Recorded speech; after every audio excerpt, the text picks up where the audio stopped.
Yeah, this is a case of pulmonary hypertension basically.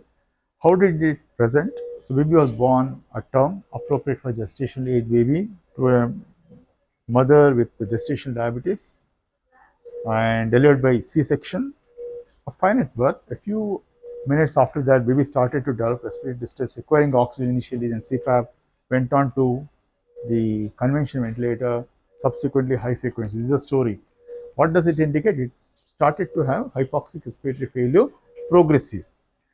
Then meconium aspiration also was the history in this case, and then baby required surfactant. But post surfactant, there was no change in the parameters. Baby required high oxygen requirement. The pressures on the conventional ventilator were high, all the parameters, then switch over to high frequency, but it didn't make any change. And baby continued to have saturation of 60 and 70. When the baby was brought here, we did again echo. You can see the echo here. The right atrium is big. There is right to left shunt, blue jet you can see, and also there was a TR jet. The pressure was around 60, the right ventricular systolic pressure. Then started the baby on inhaled nitric oxide.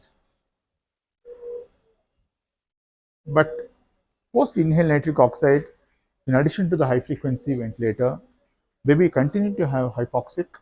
Nitric oxide did not help actually in this baby. We started at 20 ppm, but there was no change in the saturation or any parameters. Also, baby was hypotensive. Baby required norepinephrine infusion. With that, it maintained the blood pressure, but there was no change in saturation. Continued to be hypoxic, 60 to 70. And then at this moment, we thought actually better to start the baby on ECMO. This is a peripheral ECMO. This is veno-arterial ECMO. You can see baby was connected, and then post this, the saturation you can see here. The saturation is 91, and the heart rate also pretty good now, 165.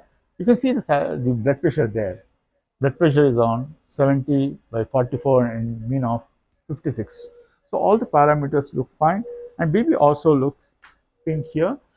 And I think this is at the moment this is working, and this is the story of this baby. So we started, baby required oxygen, CPAP, ventilation, high frequency, nitric oxide, and then subsequently the ECMO. Clear? So you want to know something about this ECMO? Yeah, this is a peripheral ECMO, and is a closed circuit, and you got two, they are cannulated here. So you got venous cannula, that is the jugular vein, and the other one, that is the one you can see here.